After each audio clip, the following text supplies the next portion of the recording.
Have you ever wanted something so bad that you felt like you would give up nearly anything to get it? There are many pleasures in this life that will tell you that they can give you fulfillment or happiness or meaning. But I believe that each and every one of us have reached that point where we finally get that something that we want, only to discover that all it ultimately held for us was disappointment. And so we move on to the next thing, and then the next and the next. And some of us are left wondering, is there even a purpose to our lives? Did you know that God understands that we need fulfillment? It's how He created us. And He didn't leave us without an answer. God has given us the answer to a fulfilled life, and that answer is found in a promise. But it's a promise that sometimes we don't want to hear. In Matthew 16:25, Jesus says, "For whoever wishes to save his life will lose it.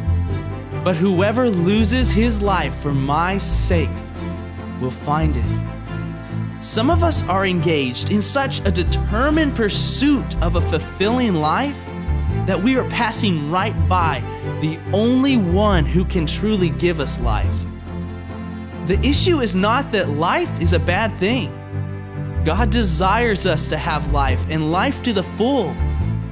However, the issue is that some of us have made life a bigger thing than Jesus. We have chosen the pursuit of life over the pursuit of Christ. The question Jesus is asking us in Matthew 16:25 is, what am I worth to you? What is Jesus worth to you and me? He made it very clear what we were worth to Him when He gave up His life for us in a horribly tragic and painful way.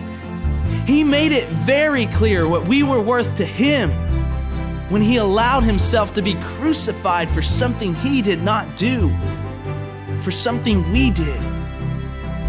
Galatians 2:20 is a powerful statement that we as believers need to live by.